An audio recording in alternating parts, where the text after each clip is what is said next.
గుంటూరు గ్రామీణ మండలం తురక్కపాలెంలో అంతుచిక్కని మరణాలకు కారణాలేంటి తెలుసుకునేందుకు ఐసీఆర్ బృందం పర్యటించనుంది. అక్కడి మట్టి నమూనాలు సేకరించనుంది ఐసీఆర్ బృందం. ఇప్పటికే తురక్కపాలెంలో పర్యటించిన ఎయిమ్స్ బృందం గ్రామస్తుల రక్త నమూనాలు సేకరించింది. తురక్కపాలెం గ్రామానికి చెందిన నలుగురికి జీజీహెచ్లో చికిత్స అందిస్తున్నారు.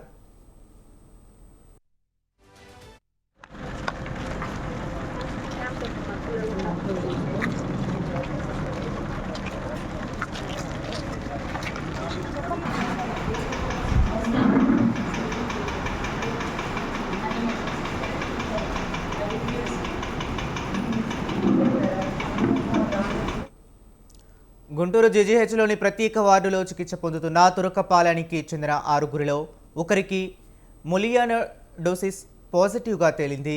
46 ఏళ్ల వ్యక్తి మోకాలిలోని ద్రవాన్ని సేకరించి పరీక్షకు పంపించగా ఈ వ్యాధి నిర్ధారణ అయిందని గుంటూరు కలెక్టర్ నాగలక్ష్మి ప్రకటించారు. ప్రస్తుతం ఆయన ఆరోగ్యం నిలకడగా ఉందని చెప్పారు. మరో పరీక్ష కోసం ఎడమ మోకాలికి ఎంఆర్ఐ స్కానింగ్ చేసినట్లు చెప్పారు.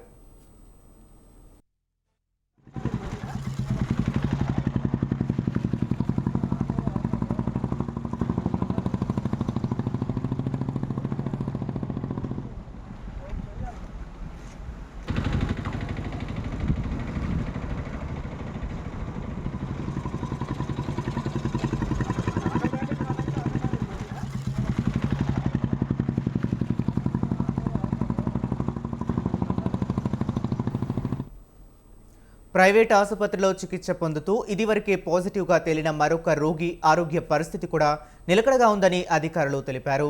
తురక్కపాలెంలో ఈ నెల 2 నుంచి 7 వరకు అనుమానిత లక్షణాలున్న 72 మంది నుంచి రక్త నమూనాలు సేకరించగా 4గురిలో బ్యాక్టీరియల్ ఇన్ఫెక్షన్లు గుర్తించామని అధికారులు ప్రకటించారు.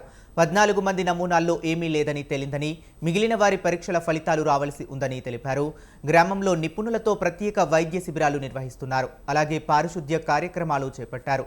వీధులను, పరిసరాలను 68 నీటి ట్యాంకులను శుభ్రపరిచారు. ఇంటింటికి ఆహారం, సురక్షిత జలాలు అందించారు.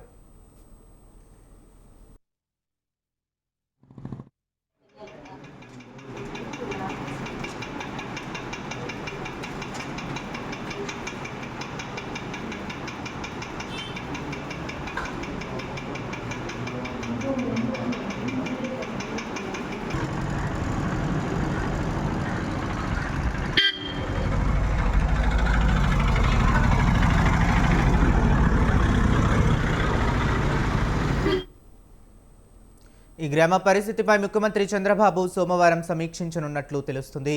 గ్రామస్తుల హెల్త్ ప్రొఫైల్స్ సోమవారం మధ్యాహ్నానికి సిద్ధం చేసేలా కసరత్తు చేస్తున్నారు.